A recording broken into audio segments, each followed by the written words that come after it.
Japan seems to prepare a new war with China. Nazi is weakening. When asking Japan's parliament for funding, Sanae Takaichi declared, if mainland China sends warships and uses force against Taiwan, it could threaten Japan's survival crisis situation. At that point, Japan can use collective self-defense to intervene in a Taiwan Strait conflict. Opposition parties were shocked. You will trigger war.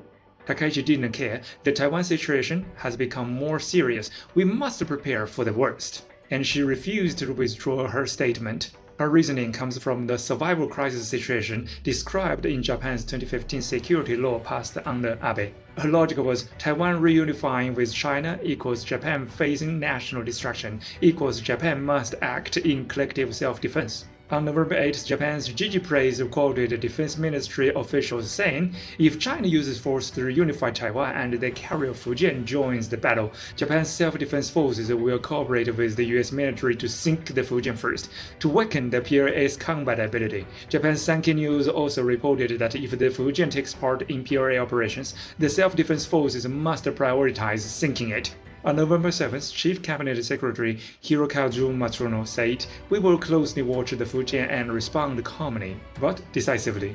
On November 11th, Defense Minister Shinjiro Koizumi said, we acknowledge the Fujian has entered service with electromagnetic catapult capability, and we will monitor it and take necessary precautions. Japan is now requesting funds from Parliament for war, setting goals and arranging priorities. At first, China's government reacted moderately, waiting to see if Japan would handle this internally. But Japan has become more aggressive. By seeing this, many people in China became excited, hoping Japan wouldn't back down. Because the crazier Japan becomes, the more people hope for justice for the 35 million Chinese who died under Japan's invasion in World War II. The world order today was shaped by World War II. Article 8 of the Potsdam Declaration says that after Japan's military is completely destroyed, its territory is subject to Allied control.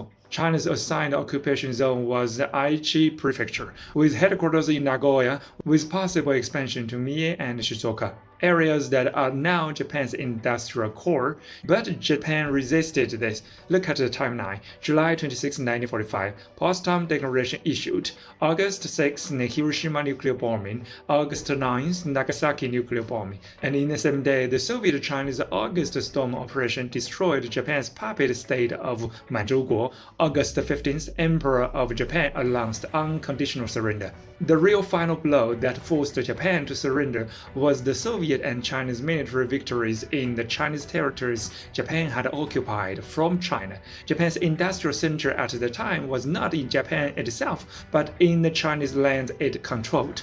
Those two atomic bombs alone did not completely break Japan's will. Japan still wanted to continue the war. And China's right to station troops in Japan is fully legal, just as it is legal for the United States to station troops in Japan today. There are three reasons. 1. UN Resolution 2758 in 1971 restored all rights to the People's Republic of China, including all rights from the Potsdam Declaration. 2. 1972 China-Japan Joint Statement. Japan again confirmed it follows Article 8 of the Potsdam Declaration.